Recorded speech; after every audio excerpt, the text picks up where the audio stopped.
Avvalambor assalomu alaykum, hurmatli ustozlar, hurmatli kanalimiz kuzatuvchilari. Xudo xohlasa bugun sizlar bilan boshlang'ich sinf ustozlari uchun, ya'ni attestatsiya 2024-yilda tushgan savollarni, demak, tahlilini birgalikda o'rganib chiqamiz. Demak, tayyor bo'lsangiz boshladik. Demak, bizda birinchi savol. Sonning 9 ga bo'linish alomati berilgan javobni belgilang.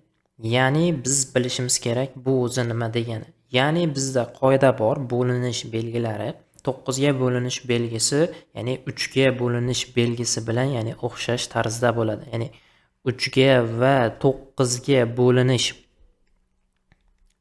ya'ni alomatlari bir xil bo'ladi. Buni esdan chiqarmasligingiz kerak.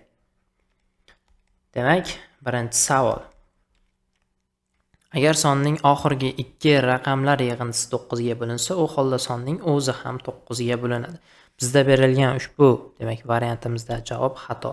3 ga va 9 ga bo'linish qoidasi bizda nima? Ya'ni berilgan sonning raqamlari yig'indisi, ya'ni 3 ga yoki 9 ga bo'linsa, bu son, demak, aynan mana shu sonlarga bo'linadi. Ya'ni qanday bo'ladi? Keling, bitta misol tarzida o'rgatib ketamiz.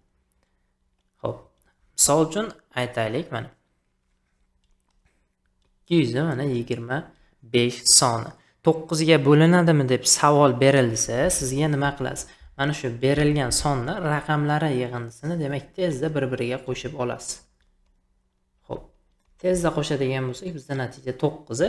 Demak, mana shu ifodani siz nima qilishingiz kerak? Demak, 9 ga bo'lganingizda, agar bu, ya'ni qoldiqsiz bo'linadigan bo'lsa, mana shunaqa holatda, demak, sizda berilgan mana shu son, ya'ni 225 soni, demak, 9 ga yoki bo'lmasam 3 ga, demak, qoldiqsiz bo'linadi. Tushunarlimi? Xo'p, endi B'si. Agar sonning raqamlari yig'indisi 9 ga bo'linsa, u holda sonning o'zi ham 9 ga bo'linadi. Mana bizda to'g'ri javob, demak, B variant bo'lyapti ekan.